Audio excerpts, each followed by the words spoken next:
Toujours séparés, mais cette fois-ci par une mince petite vitre en plexiglas. Nous sommes de retour pour vous procurer votre divertissement du lundi soir. C'est le retour de la Belgian League dans les studios.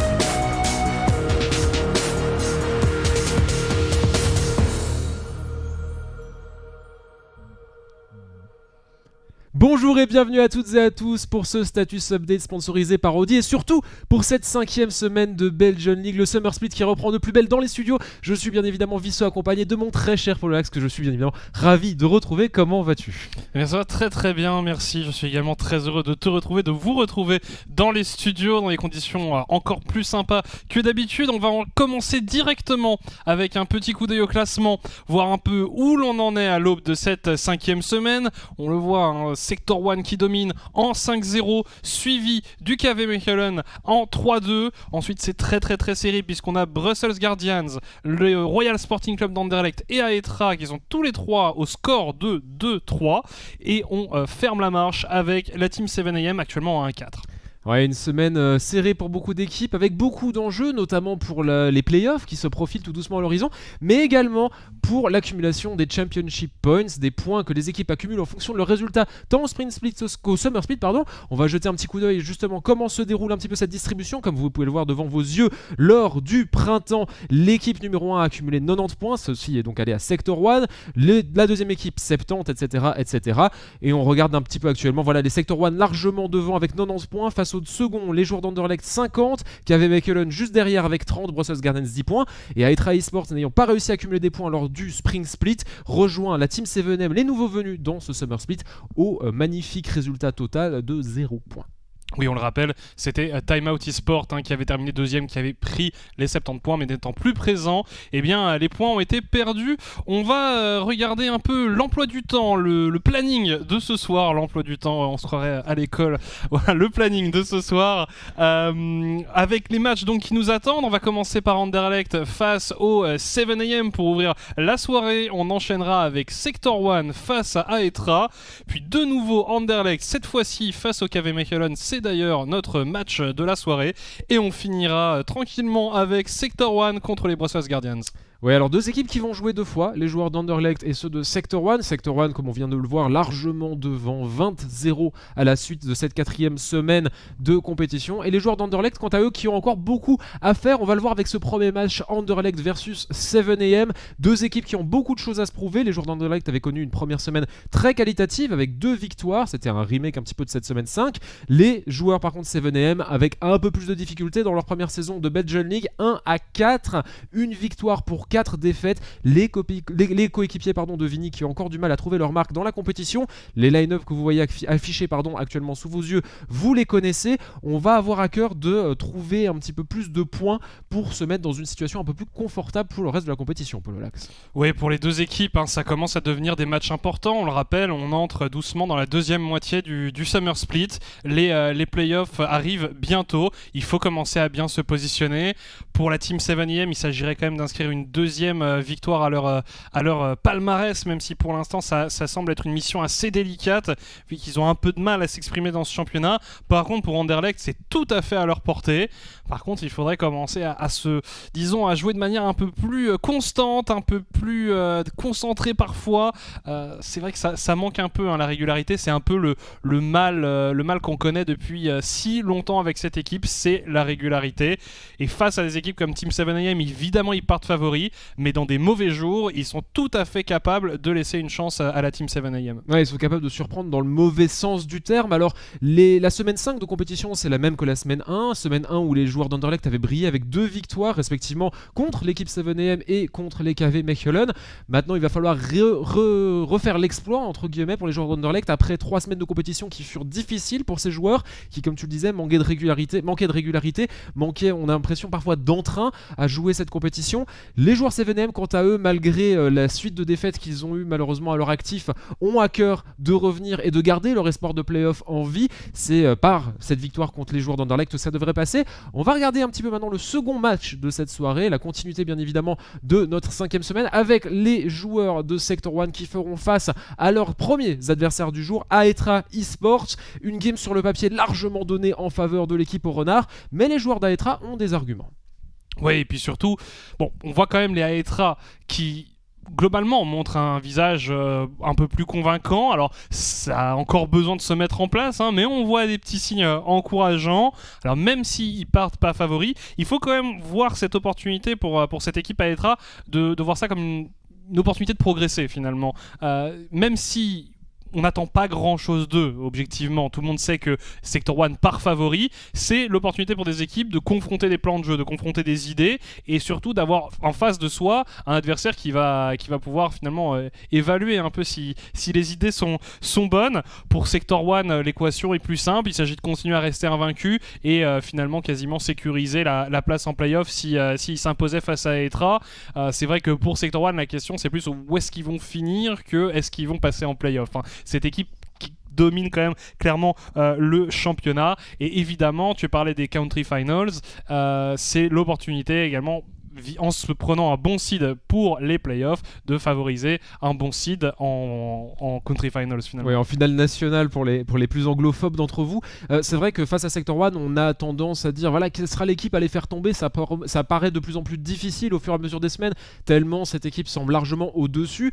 Cependant, ça reste un exercice de taille pour les joueurs d'Aetra eSports de se frotter à plus fort qu'eux et de tester, comme tu le disais, des choses, voir un petit peu où est-ce qu'on se situe dans la forme pour cette deuxième moitié de split qui est si importante lorsqu'on est coincé au milieu du tableau avec les mêmes résultats que la plupart des autres équipes, à une victoire de différence par rapport à KVM et une défaite par rapport au 7am qui ferme la marche. On va regarder le 3e match de cette soirée, mon cher Paul Lax, un match de nouveau entre Anderlecht cette fois-ci face à KV Mechelen, un match qui nous avait montré des joueurs d'Anderlecht en grande forme lors de la première semaine, mais cette fois-ci face à eux, ils ont des KV Mechelen lors de ce feature match-up, bien évidemment, notre match featuré de la semaine. Ils se retrouvent face à des KV Mechelen qui ont gagné en confiance, qui ont gagné en expérience et qui surtout nous ont montré de plus en plus de beaux résultats. Oui, c'est ça, je trouve que les KV Mechelen, je m'attendais à ce qu'ils aient une équipe qui performe pas mal dans ce Summer Split, mais je les trouve encore plus convaincant que ce que j'attendais. Ils sont capables d'avoir différents plans de jeu, de se reposer sur différents joueurs, sur différentes manières de jouer. Donc j'aime beaucoup la polyvalence de cette équipe.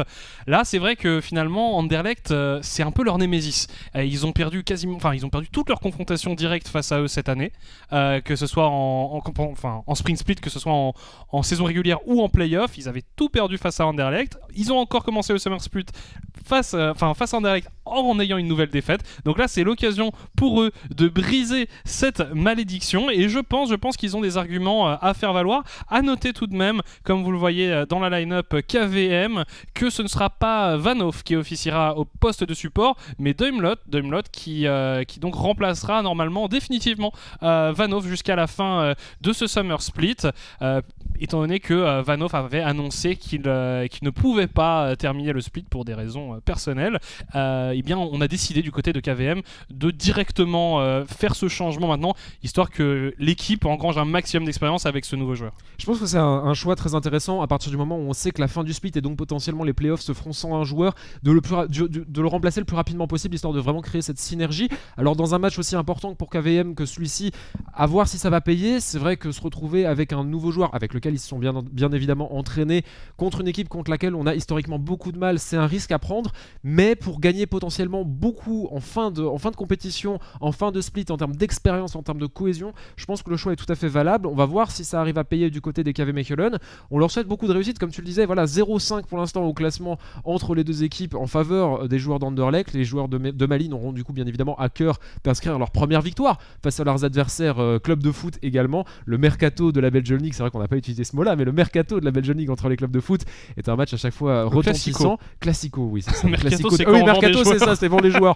Bon, bah, au final, ils ont changé un joueur, ça passe. C'est vrai. Mais voilà, donc un match qui va être très intéressant, qui est d'ailleurs, comme on l'a dit, notre featured match-up de la semaine, avec, on l'attend, de nombreux rebondissements. Nous allons jeter du coup un dernier regard au dernier match de la semaine, le match opposant de nouveau Sector One face à leur deuxième adversaire de ce soir, les Brussels Guardians, les gardiens de Bruxelles.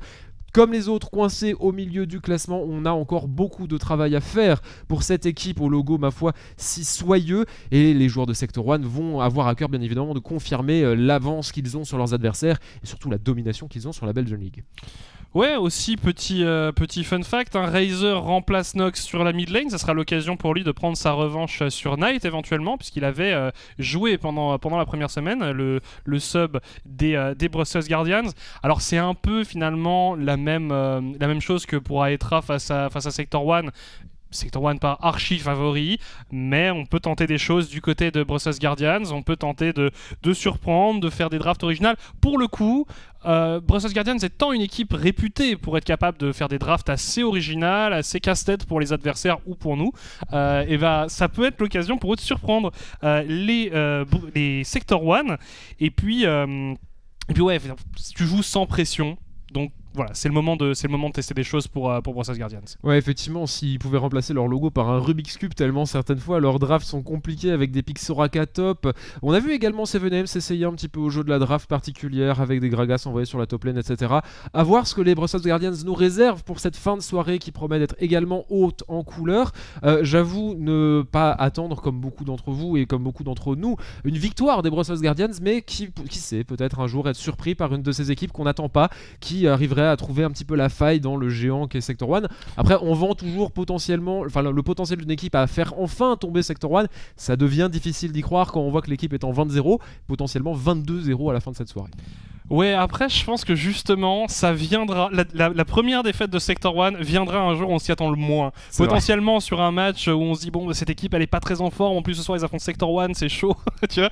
Mais peut-être qu'un jour, Sector One va baisser sa garde et qu'une équipe arrivera à s'engouffrer dans la brèche. On a vu déjà plusieurs équipes arriver à les faire vaciller. On avait vu Anderlecht, on avait vu Mechelen.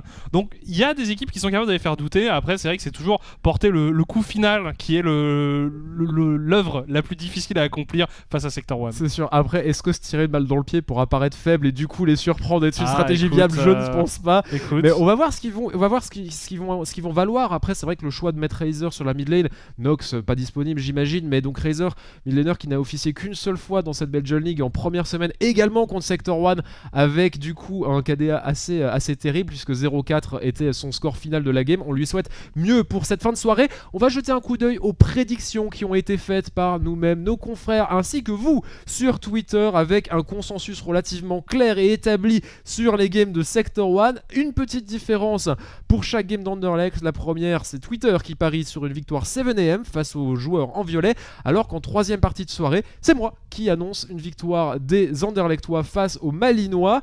J'aime bien me sentir différent, ça me réussit rarement, donc les équipes à chaque fois sont très heureuses de voir que quelqu'un les soutient dans un consensus contre eux. Malheureusement, j'ai l'impression que c'est pas un bon signe, donc on espère quand même que les joueurs d'Anderlecht arriveront à y trouver leur compte avec un pari en leur faveur, mais rien n'est moins sûr pour le coup. Après, je trouve que ça m'aurait pas choqué que plus de monde décide de mettre Anderlecht à la place de KVM. Je pense que c'est un match extrêmement serré qui va aussi en grande partie dépendre de la forme d'Anderlecht aujourd'hui, parce qu'on sait que c'est une équipe qui varie beaucoup en termes d'état de forme. Donc il y a un jour où ils sont capables de vraiment écraser Mechelen, et puis le lendemain ils auront du mal contre d'autres équipes. Donc voilà, il faudra voir également ce qui donne face à 7am. Est-ce que ça va être proprement exécuté? Est-ce que ça va être une victoire facile? Est-ce que ça va être au contraire une lutte, une game de 40 minutes ça nous en dira aussi pas mal sur ce qu'on peut attendre pour la game face à Mechelen.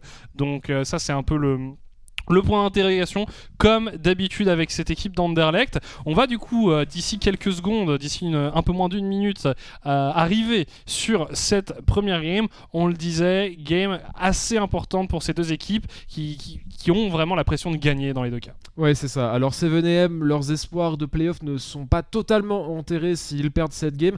Par contre, ça voudrait dire qu'il faut presque gagner l'entièreté des games restantes, dont notamment une Sector face à Sector 1. Alors pourquoi pas, hein, mais bon, on y croit que plus c'est beaucoup, peut-être que ce seront eux, les David du Goliath qu'est Sector 1.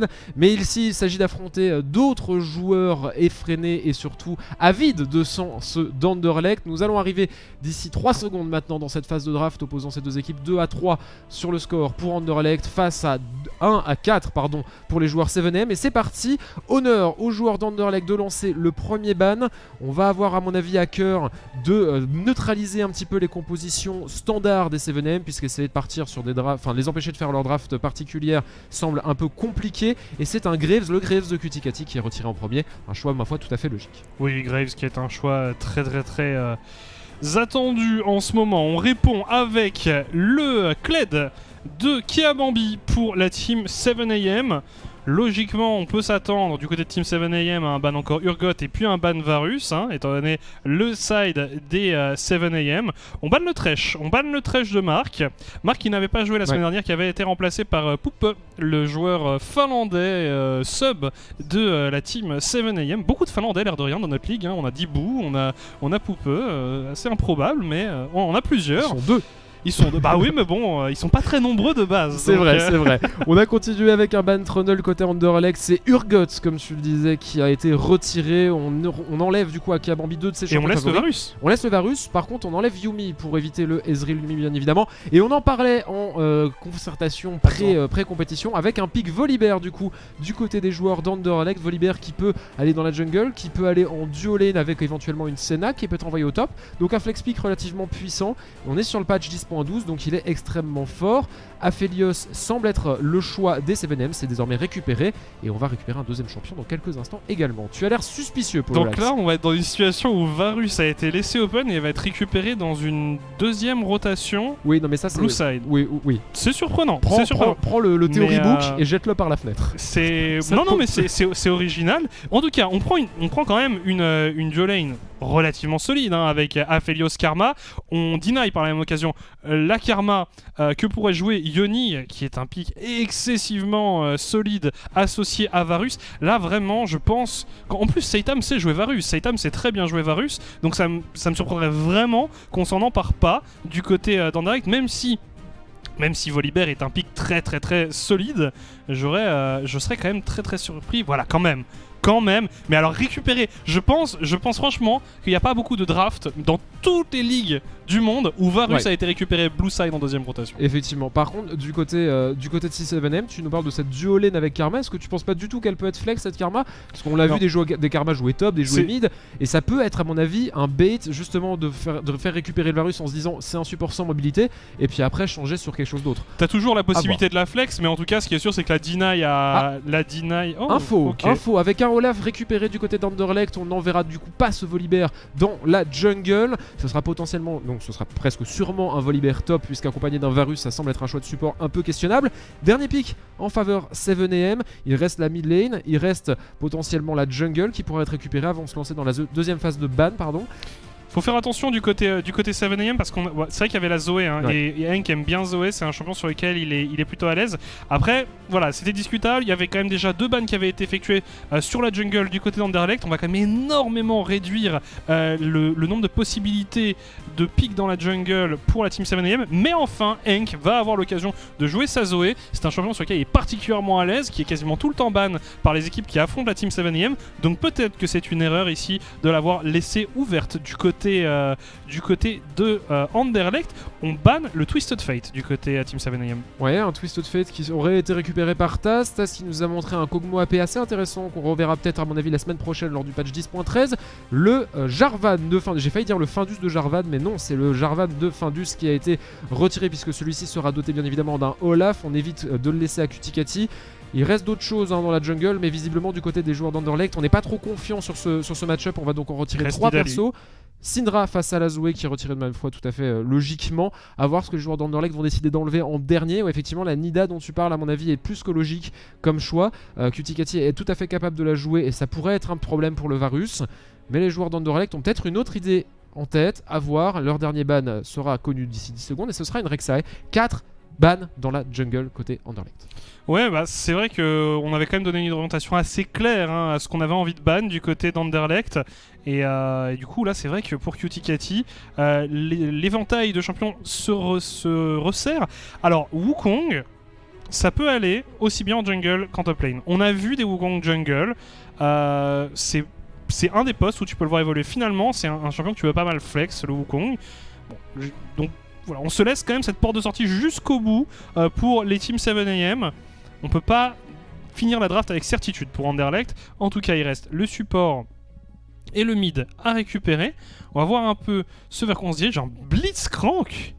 Et c'est récupéré. Le Blitzcrank qui est lock. Alors, wow. Ok.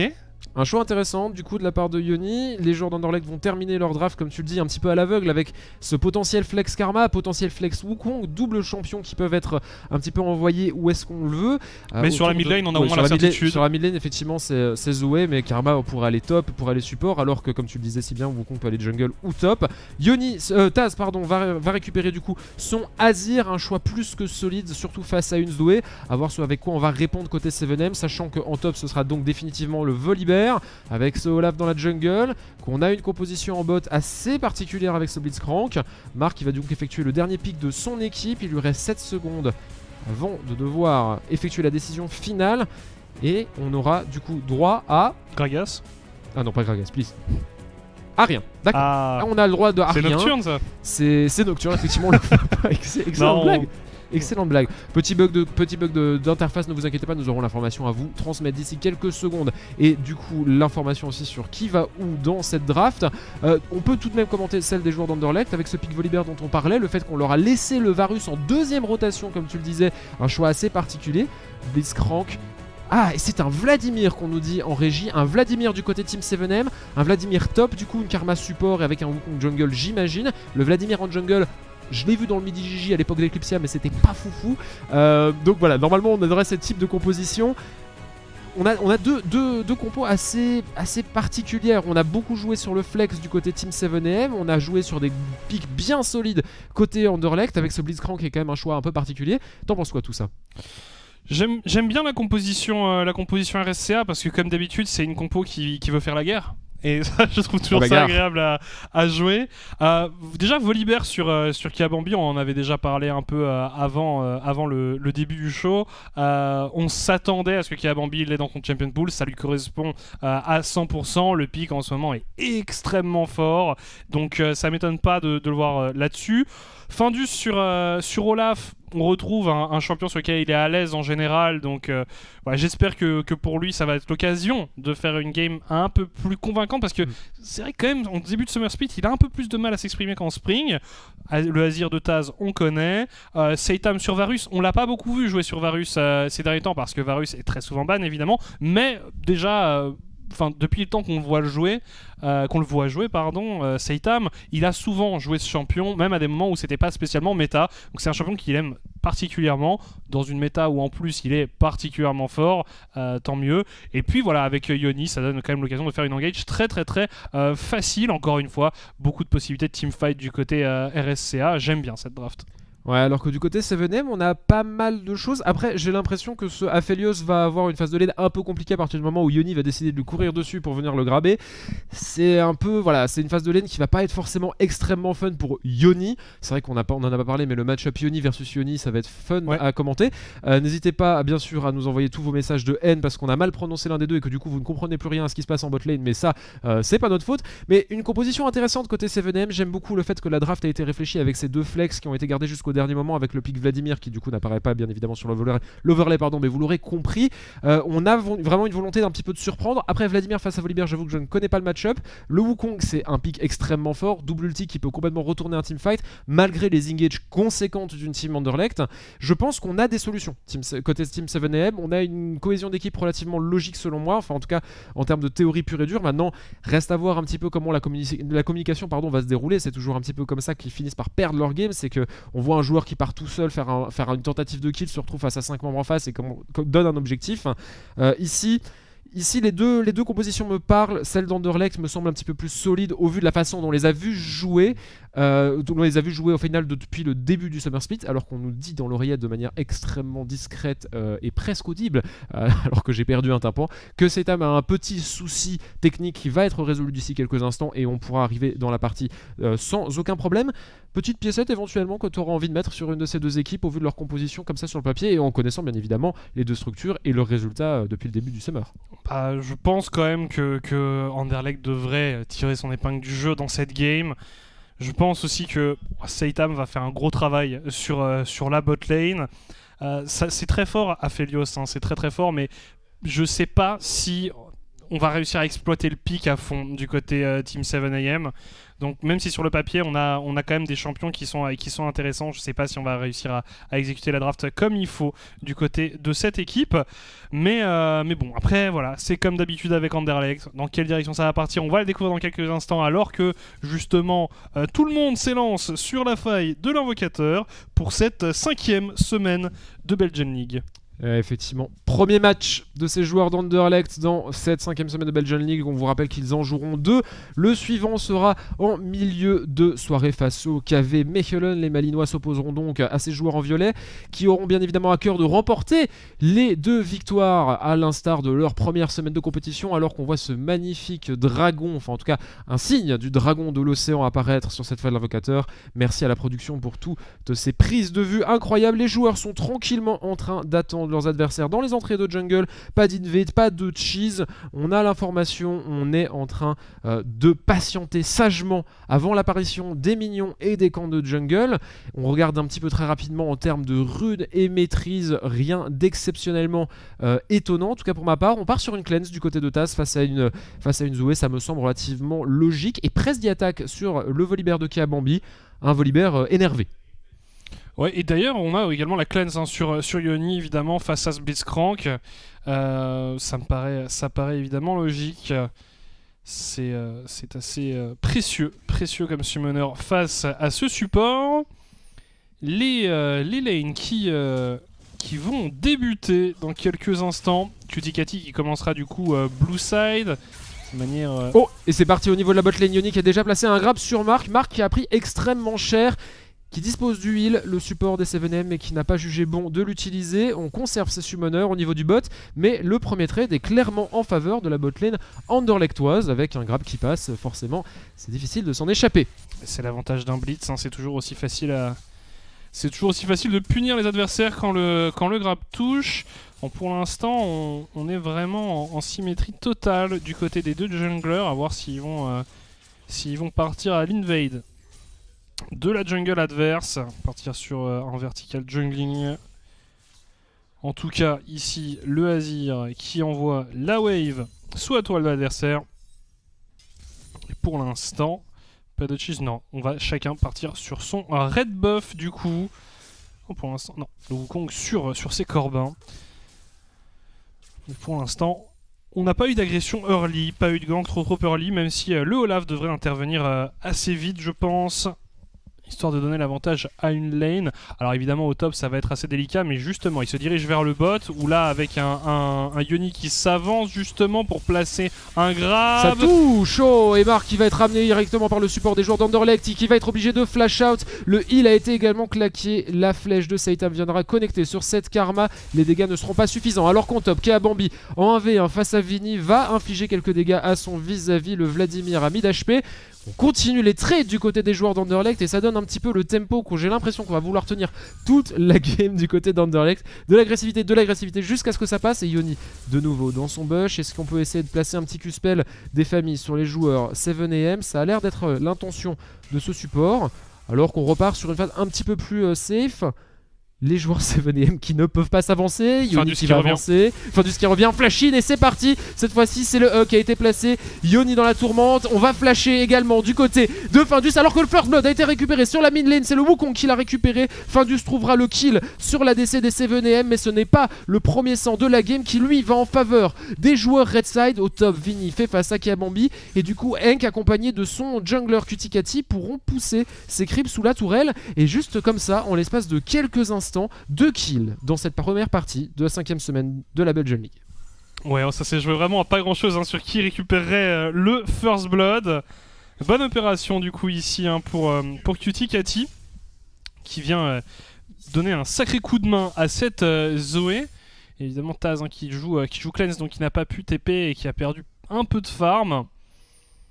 Mais ouais non là franchement le gank simultané c'était très tendu. Et par contre on a vu au top pendant ce temps là l'opposition entre Vini et Kiabambi qui même s'il met énormément de dégâts sur Vladimir, eh bien le champion a tellement de sustain que c'est très difficile de le sortir de lane. Donc même s'il va pas forcément gagner sa lane, il devrait s'en tirer. C'est reparti, le grab de Yoni sur Yoni dans la tourmente, mais Yoni lui va très bien et le kill est récupéré. Le Gravitum ne fut qu'un petit détail de ce teamfight.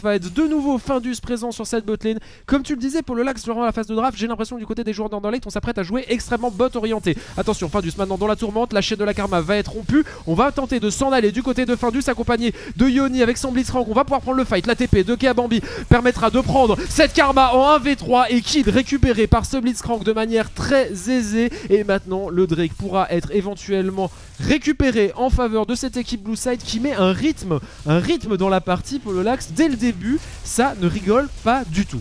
Ah ouais non là on a vraiment clairement choisi l'orientation des ganks et de la pression. Attention, on va tenter quelque chose. Le grab qui passe, on ramène Henk qui devrait tomber. Attention au Drake Kiabambi qui prend le kill sur la Zoé. Le Drake par contre qui est steal par le Wukong. C'est un véritable carnage, tout le monde est là, il y a la karma qui arrive en renfort, c'est Kiabambi qui tombe, on essaye de le venger en tuant Vini, Yoni qui essaye de fuir, Seitam qui utilise la plante, Taz par contre qui est dans une situation très très délicate, qui va récupérer le kill ici sur le Azir, et bien ce sera Kutikati qui décide d'achever les souffrances du Azir, 5 kills partout à seulement 6 minutes de jeu. Waouh, on n'aura pas dû attendre longtemps avant que cette 5ème semaine commence. Ouais, alors du coup, excusez-nous pour la confusion entre les Yoni et les Yoni. C'est bien évidemment Aphelios qui était dans l'ouverture de ce pit du Drake en free DPS à grands coups de crescendum qui pouvait éclater complètement la composition des joueurs d'Underlect qui lance ce call Baron Nashor qui au final se retourne complètement contre eux après un fight très bien géré. On avait forcé le flash de Kutikati, on avait récupéré le kill sur Mark. On décide de partir sur cet objectif neutre, mais c'était sans compter sur Henk et Vini qui ont rejoint le reste de leur composition. Attention à Kutikati de nouveau présent sur cette mid lane. On ne laisse pas le temps à Taz de respirer. Malheureusement du côté de Henk on a douté sur sa capacité à toucher cette bulle. Finalement ce Azir s'en sortira sans même avoir pris connaissance de l'arrivée du jungler de ses adversaires. Taz qui va du coup prendre la vision en posant une ward au niveau de la river topside. 5 kills partout sur un call, voilà, on avait fait un call du côté des joueurs d'Underlect, on avait envie de mettre du rythme, récupérer des objectifs extrêmement rapidement. Malheureusement pour eux, ça leur a coûté très cher. À voir maintenant s'ils arrivent à continuer à mettre la pression qu'ils essayent d'impliquer sur la game depuis le début, ou est-ce qu'au contraire, du côté 7M, on va réussir à répondre et à contre-attaquer. Ouais, attention quand même, ce Wukong qui a déjà 3 kills, quoi. Ça peut aller tellement vite, il a déjà son item de jungle complété, il peut faire excessivement mal. Non, c'était assez fou comme fight autour du Drake. Alors ici, on récupère potentiellement les premières petites plaques de tourelle. Attention, Kutikati qui va arriver dans le bac de Yoni et Seitam accompagné par Mark. Ça risque d'être une situation un petit peu délicate pour les deux joueurs des Underlect. Seitam va être protégé par son Blitzcrank, garde du corps, venu avec son E chargé face à Kutikati. Il est encore bot. Et Kiabambi est encore bot. Effectivement, tous les joueurs d'Underlect sont autour de cette botlane. Kiabambi avec son Volibear qui a envie de se battre. Il cherche la bagarre. Est-ce qu'on arrivera à faire quelque chose? J'ai l'impression qu'on est en train de back du côté des joueurs d'Underlect. Finalement, on va swapper, effectivement, envoyer Seitam et Yoni côté topside pour Underlect. Mark et Yoni sont toujours au niveau du bot pour 7am, mais ils ne devraient pas tarder à rejoindre leurs adversaires du jour au niveau de l'objectif neutre qui est présent sur cette carte. Maintenant qu'on a la vision sur Kiabambi, on va pouvoir se dire que c'est peut-être effectivement une bonne idée de swap. Ouais, clairement, le héros de la faille qui sera la prochaine cible des joueurs d'Anderlecht. On répond pas au swap hein, du côté 7am. On laisse le Vladimir au top. On laisse Aphelios et Karma au bot. Et du coup, Kiabambi qui a un peu de mal évidemment à s'approcher. Ici le héros de la faille qui va être récupéré facilement. On ne cherche même pas à le contester. A raison hein, du côté 7am. On va simplement constater le, j'ai eu peur. le larcin. Moi aussi je suis très peur là Je me suis dit pendant non, un non, instant. non, non. Non, effectivement. Mais ça aurait été un peu quand même un peu du hint d'aller faire ça, surtout quand on a l'info que ça a swap. C'est vrai. C'est vrai, alors que du coup Kiabambi va se retrouver face à deux membres très énervés des 7am. On va utiliser l'ulti pour s'en sortir du côté du Volibear. On récupère une première claque, une première plaque du côté bonnet 7am. Ouais mais Kiabambi qui a pris des bonnes claques en effet. C'est vrai, mais par contre Volibear peut mettre des claques également, c'est pour ça qu'il y a confusion. Attention, sur cette top lane, Cuticati qui fait face à la duo lane.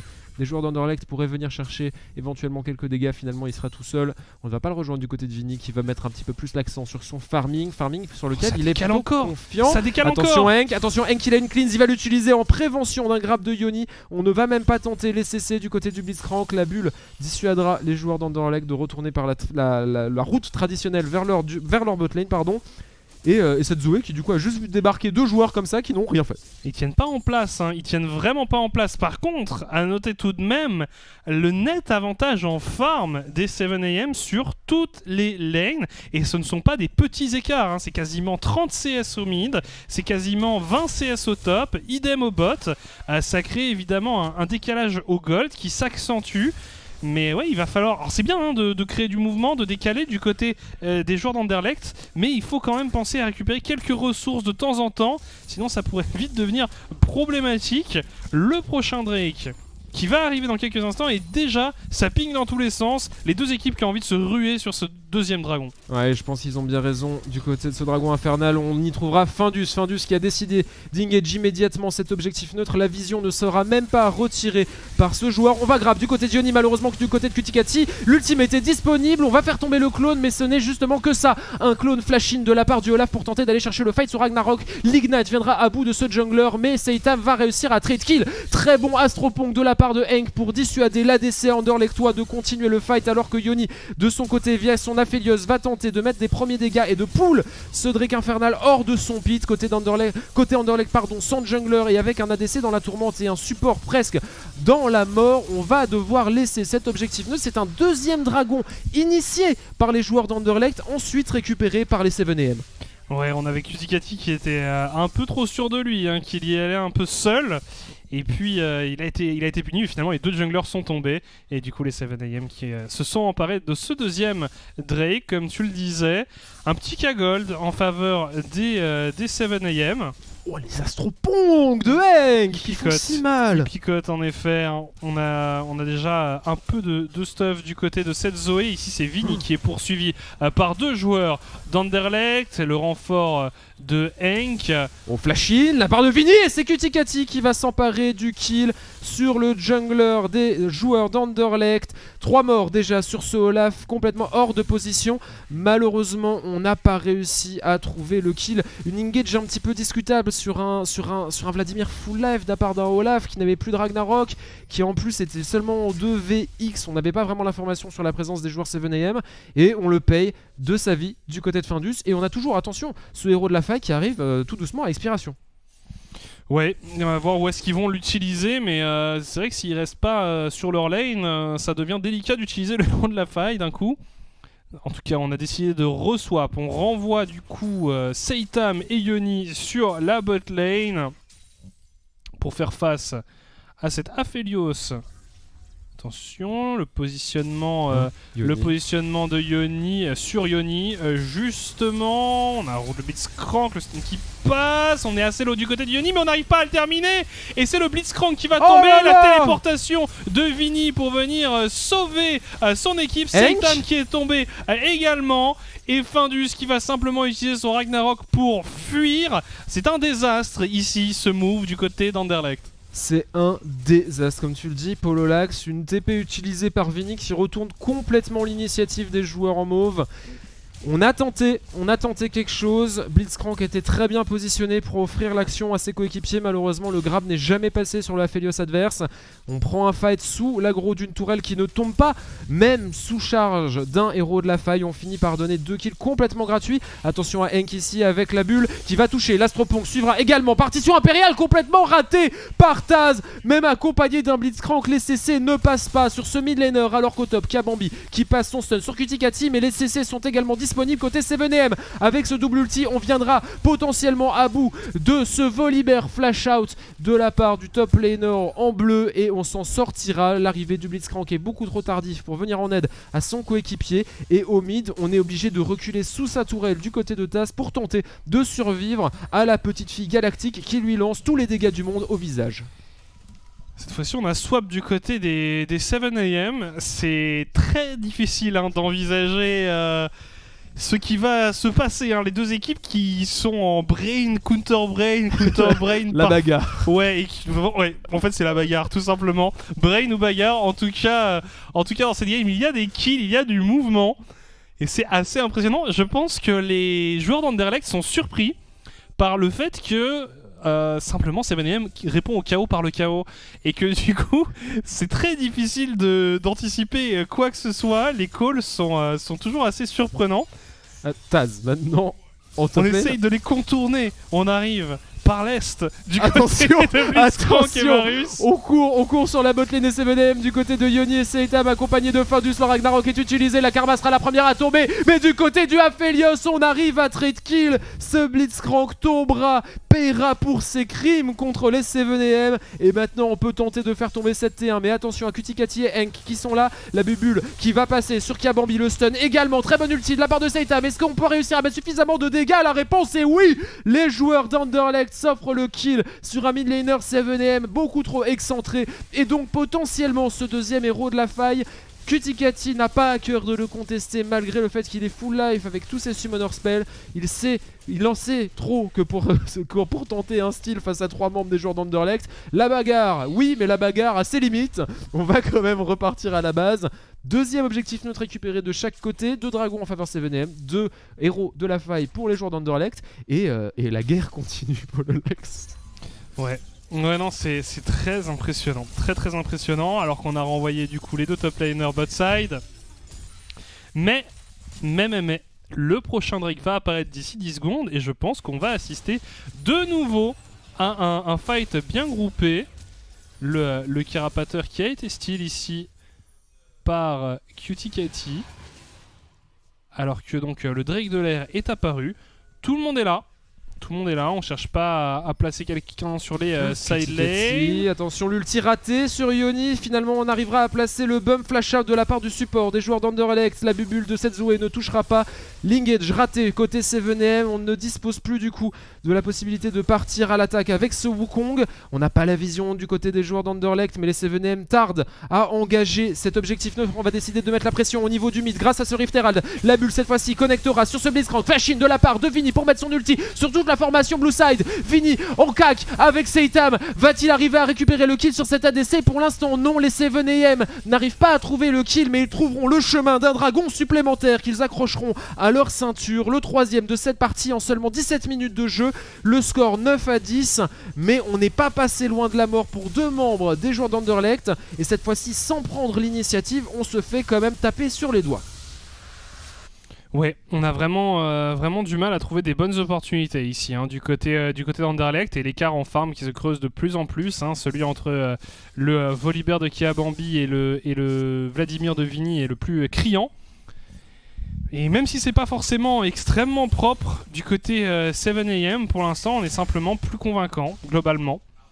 Donc c'est vraiment incroyable comme game. Je crois que c'est une des games les plus folles qu'on ait eu depuis le début de ce Summer Split. Et les deux équipes qui décident de fight énormément. Ici, on a envoyé la duo lane Anderlecht à l'assaut de cette T1 mid.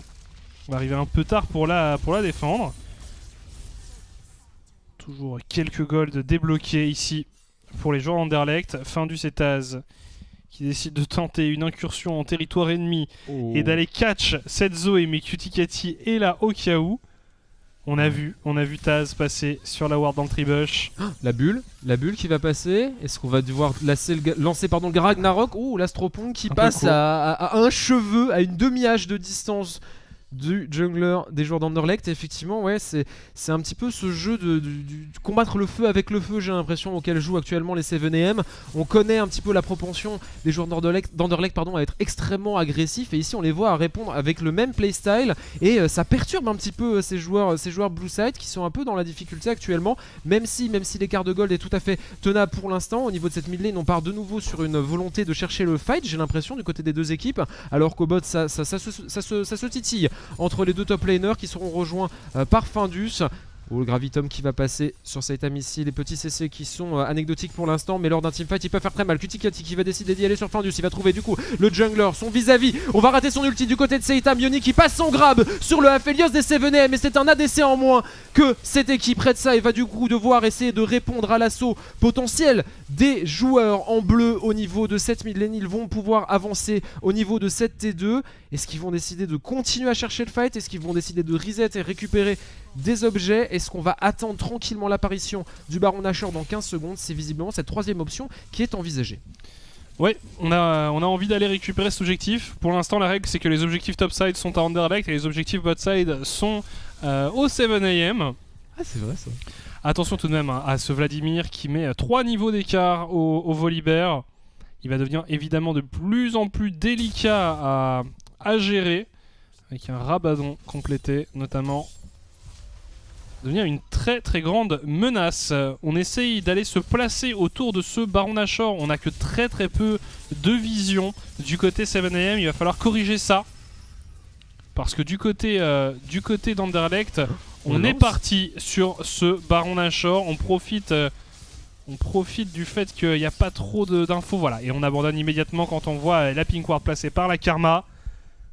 On n'avait pas forcément l'opportunité de le terminer. Volibear qui est toujours bot, qui avait sa TP de hub, Vini également. Donc si jamais un Baron Nashor devait être entamé, les deux top laners qui pourraient être présents rapidement. Mais on voit en tout cas les joueurs en direct très assidus au niveau de la vision autour de ce Baron Nashor. Et dans cette zone de la jungle, les 7AM qui évoluent dans le noir total, sans info. Il va falloir remédier à ça, c'est jamais pratique, jamais rassurant de jouer dans ces conditions. Bon, d'ailleurs Findus qui veut vérifier vraiment qu'on n'a pas d'informations. On envoie le Varus sur la top lane. Récupérer la wave qui va s'écraser. Ouais, on tourne beaucoup autour du Baron Nashor, mais on ne prend pas forcément de décision. Ah mais attention parce que ça joue quand même vachement au jeu des 7AM ici qui ont déjà 3 Drake à leur actif et qui vont pouvoir s'emparer du suivant dans 50 secondes si les joueurs d'Anderlecht ne se décident pas à mettre la pression sur un objectif. Tu parlais de la vision au niveau du Baron Nashor, elle est plus ou moins équivalente mais pour l'équipe adverse du côté de ce dragon qui apparaîtra maintenant dans 40 secondes. On n'a vraiment pas l'information du côté Anderlecht si les joueurs 7AM se décident à le lancer. On va partir sur le Baron Nashor du côté Anderlecht, pardon. Findus monte la charge, on va mettre quelques dégâts. Taz ne va même pas dodge le bump de celui-ci. On va envoyer Yoni un petit peu pour essayer de dissuader Karma. On commence à se douter de quelque chose. Côté 7AM, Cuticati envoyé avec Henk et Mark à la prise d'information. Cette control ward a été vue. On force le cancel de cet objectif par les joueurs d'Anderlecht. Et maintenant, à 10 secondes du Drake, Findus est en train de back. Findus va laisser la possibilité à Cuticati d'être le seul jungler présent avec un smite au niveau de cet objectif neutre. Ça me paraît être un très très mauvais call de la part du jungler des joueurs d'Anderlecht. Est-ce qu'on va décider de le lancer au moment T où il va apparaître sur la faille de l'invocateur? Visiblement pas tout à fait côté 7AM. On laissera très amicalement le temps aux joueurs d'Anderlecht de revenir autour de cette mid lane pour éventuellement prendre un fight. Yoni justement qui a pris la bubule suivi de l'Astropong. L'ultimate de la part de cet Aphelios ne touchera pas malheureusement. On va forcer quand même le recall du support des joueurs d'Anderlecht. Cuticati maintenant avec le même travail que Findus faisait autour du Baron Nashor, celui de déwarder, empêcher les joueurs d'en face d'avoir l'information. On est en train de continuer de reculer du côté de Kiabambi et des joueurs d'Anderlecht alors qu'on a lancé le call du côté 7AM. On va les laisser récupérer cette âme du dragon sans même penser au fait que sans information, les joueurs 7AM peuvent tout à fait le faire tomber en 10 secondes. Et maintenant, côté Anderlecht, on vient de laisser un avantage considérable à ses adversaires sans opposer aucune résistance. En plus, les joueurs de 7AM ont laissé l'opportunité à Findus de revenir après son back, attendre un petit peu que toute l'équipe soit présente du côté d'Anderlecht avant de le faire. Et on n'en a pas du tout du tout profiter et on arrive quand même à perdre cet objectif côté Anderlecht. Ouais, je suis assez surpris par ce qui vient de se passer. Je pense en effet que à la limite Anderlecht aurait pu give up là, mais pour récupérer le Baron Nashor, là on a juste baissé les bras du côté de l'équipe Blue Side et raté. Ouais, bon. Très très bien. Attention Yoni hein, qui vient menacer ici. Donc voilà, maintenant on a cette âme du côté 7am. L'écart de gold est quand même assez close à bientôt 25 minutes de jeu. Donc c'est compliqué, la game n'est pas terminée, mais bon, c'est typiquement le genre de choses auxquelles il faut faire attention, ce genre d'objectif neutre. J'espère que quand il y aura le Baron Nashor, ils seront présents. Attends, les joueurs Anderlecht, ils tentent un trap. Ils tentent un bon trap, attention tout de même à ce Blitzcrank. On va arriver à placer le grab sur Henk. Henk va se faire imploser. Et la séparation impériale qui va passer. Kutikati qui lance son ulti du coup dans le vent. Kiabambi maintenant en termes de frontline fait le travail avec son Volibear. Mais Vini également présent dans la backlane de ses adversaires est en train de semer la terreur dans les rangs des joueurs d'Anderlecht. Aphelios dans la tourmente, mais avec ses coéquipiers, il a suffisamment de confiance que pour mener à bien ce teamfight. Et finalement, cette tentative de bronze trap qui avait failli payer en faveur des joueurs d'Anderlecht se retrouve être un move complètement neutre. Un kill partout, le grab ici de Blitzcrank ne touchera pas sur cette mid lane, il va falloir reculer maintenant, on a forcé le flash avec les dégâts d'un Aphelios qui est bien dans sa game et qui a fait extrêmement mal aux membres d'Anderlecht et on flash à l'agression du côté 7am et on a bien raison puisque ce sont 2 kills récupérés et la suite c'est bien évidemment un baron pour cette équipe Redside. Les moves questionnables s'enchaînent, les avantages sont laissés gratuitement au 7am et juste comme ça la partie dont tu disais qu'elle était mal engagée pour les joueurs Blue Side, elle semble presque terminée en faveur des joueurs rouges. Ouais, je comprends pas trop ce qu'ils essayent de faire en fait les joueurs d'Anderlecht. Attention, Kiabambi qui tente quoi? Qu'est-ce qu'il fait? Qu'est-ce que c'était que ça? Kiabambi qui se suicide sous les coups des 7am, on donne le Baron Nashor, on donne le kill. Qu'est-ce que c'était que ça? Je pense qu'il a cru qu'il était suffisamment tanky pour pouvoir tenter un style avec sa zone. Mais non, mais pas du tout. Kiabambi qui offre un kill complètement gratuit à ses adversaires qui étaient plutôt bien déjà dans la game, mais maintenant ça va encore mieux. Oui, bah là clairement pour les 7am, si on prend les bonnes décisions, on va vraiment pouvoir enfoncer hein, les différentes lanes. Et ce Vladimir hein, qui devient une menace extrêmement importante, un niveau 16 pour le top laner des 7am contre niveau 12 pour Kiabambi, c'est 4 niveaux d'écart entre les deux laners et plus de 100 creeps également. Et pourtant, quand tu regardes un peu comment la game s'est passée, t'as pas l'impression que Vini a été moins présent dans les fights ou moins présent sur les objectifs. Donc je sais pas trop ce qui s'est passé. Attention, Kutikati ici à l'engage, il trouvera Blitzcrank avec son ulti mettra un silence mais qui ne sera que temporaire. Il finira tout de même par tomber sous les coups du jungler des 7am qui offre du coup la possibilité à cette équipe de mettre encore plus de pression avec ce buff Baron Nashor toujours actif sur ses joueurs, sur les 5 membres de cette équipe Redside. Cette T2 va être compliqué à défendre pour les joueurs d'Anderlecht. Le Royal Sporting Club semble trembler face aux agressions de cette équipe du 7h du matin. Deuxième tourelle au mid qui va être récupérée sans aucune difficulté. On regarde la T3 dans le blanc des yeux maintenant. Côté 7am, est-ce qu'on peut faire quelque chose? Il va falloir tenter. Côté 7am, et les dégâts d'un Aphelios complètement fed vont les en dissuader. Une T3 de récupérer. L'inhibiteur sera le suivant. On va pouvoir reset en sachant que ce Baron Nashor a été plutôt bien utilisé. Côté 7am qui nous montre un beau visage. Même s'il reste des erreurs, au moins ils font face à un adversaire qu'on leur donnait difficile à aborder. Ouais, alors attention, oui, ça passe, on arrive à se sauver avec un flash du côté de Henk. Ouais, non, ils font une game correcte. Hein. Le début était très chaotique, mais maintenant ils arrivent à être là sur les objectifs, ils arrivent à prendre des décisions pas mauvaises. Les 7am, on apporte justement toute l'équipe bot side. On reste assez groupé parce que je pense qu'on a un peu peur des engages Anderlecht. On a peur de se faire catch. On essaye justement de bouger de manière très mobile. Alors on disperse pas forcément le buff Nashor de manière optimale, mais on minimise les chances de se faire catch un par un du côté 7am. Maintenant on va voir, il va s'agir de terminer la game, ce qui est parfois une opération délicate.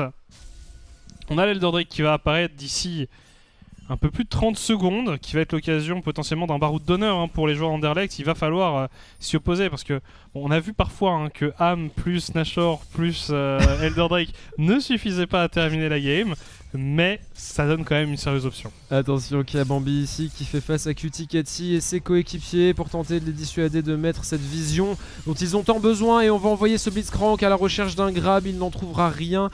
On va tenter quelque chose du côté des joueurs d'Anderlecht, essayer de les dissuader, ces joueurs 7M, mais les dégâts sont conséquents. Et ce Findus est dans la tourmente, le grab va passer cette fois-ci, mais sur un Wukong en pleine ulti. Est-ce qu'on arrivera à faire quelque chose? Cuticati qui va tomber relativement low, mais cette fois-ci c'est Vini qui arrive, partition impériale de Taz pour dissuader les 7M. Premier kill récupéré par le Aphelios sur un Kiabambi de nouveau complètement excentré. Et cet objectif neutre, ce dragon des anciens, cet Elder Drake sera largement facile à récupérer pour les 7M qui ne pourront pas être contestés par les joueurs d'Anderlecht. On voit Vini qui pourchasse Taz, Taz qui va finir par tomber, Vini le kill solo, Vini rampage du joueur topside des 7M, grab de Yoni, mais grab anecdotique et qui ne fera que retarder l'inévitable, un dragon ancestral en faveur de cette équipe Redside qui est déjà aux abords du Nexus des joueurs d'Anderlecht.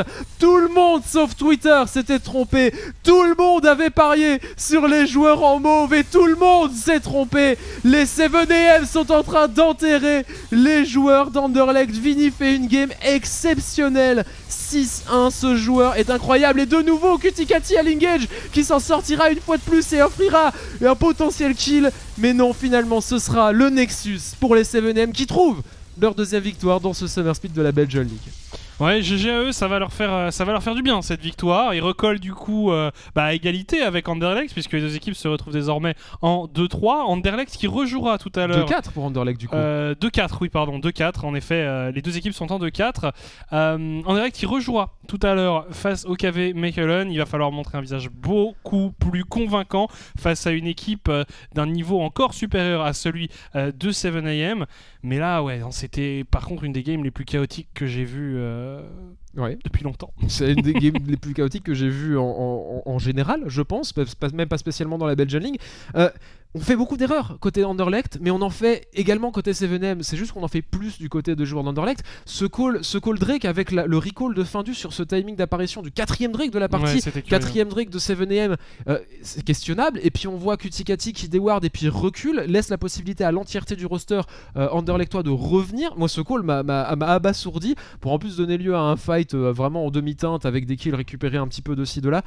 Performance questionnable de la part des joueurs en mauve qui, comme tu le dis, devront faire mieux face à KVM. Malheureusement, tout le monde les donnait vainqueurs sur le papier lors de ce match-ci. Ils le perdent. Qu'est-ce que ça veut dire pour leur deuxième match de la soirée?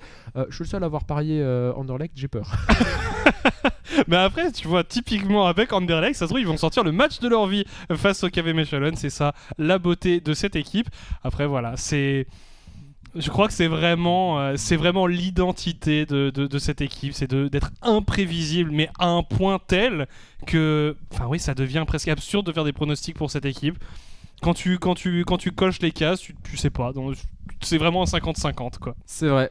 Sector 1 versus Aetra sera notre prochain match de la soirée. Nous allons marquer une courte page de pause avec une petite émée avec le midlaner de l'équipe formation Renard, Knight. A tout de suite, ne bougez pas.